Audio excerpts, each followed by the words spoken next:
নমস্কার বন্ধুরা, আমি মৌমিতা। আমার চ্যানেলে আপনাদের আবারও স্বাগত জানিয়ে আজকে নতুন রেসিপিটি শুরু করছি। আজকে আপনাদের জন্য ওলের একটা রেসিপি নিয়ে এসেছি। খেতে কিন্তু দারুণ লাগে, আর আপনারা নিশ্চয়ই এতক্ষণে বুঝেও গেছেন। তো চলুন দেখে নিই আজকে ওল মাখা বা ওল ভর্তার রেসিপিটা।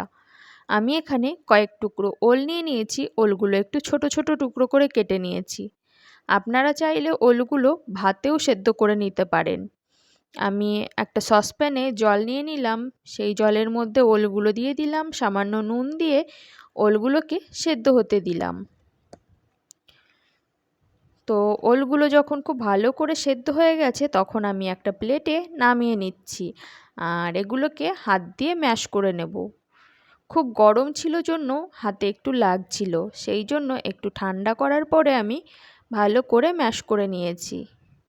তবে হাত দিয়ে কিন্তু খুব একটা ভালো করে ম্যাশ করে নিতে পারিনি, সেই জন্য সবশেষে আমি একটু শিলনোড়াতে বেটে নিয়েছিলাম। দেখুন এই রকমই হয়েছিল। তারপরে শিলনোড়াতে দিয়েছিলাম। আপনারা চাইলে মিক্সার গ্রাইন্ডারেও পেস্ট করতে পারেন।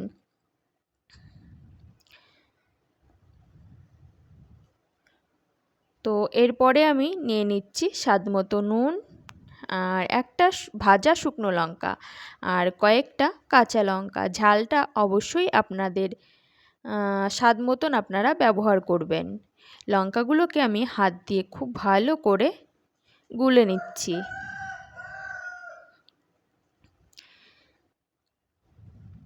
তারপর আমি দিয়ে দিচ্ছি 1 চামচ মতন কাঁচা সর্ষের তেল। কাঁচা সর্ষের তেল কিন্তু যে কোনো মাখা বা ভর্তাতে দিতেই হবে। আর তারপর আমি দিয়ে দেব 1 চামচ মতন কাসুন্দি। আপনাদের বাড়িতে যদি কাসুন্দি না থাকে তাহলে কালো সর্ষেও বেটে ব্যবহার করতে পারবেন।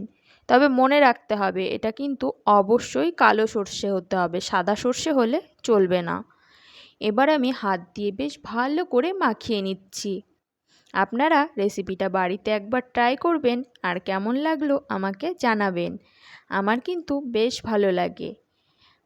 আর ওল মাখাটা বা ওল ভর্তাটা আমার একদম তৈরি হয়ে গেছে। এবার গরম গরম ভাতের সাথে পরিবেশন করার পালা।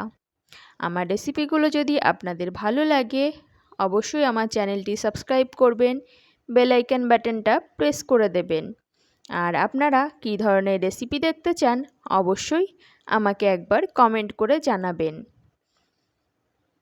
ধন্যবাদ।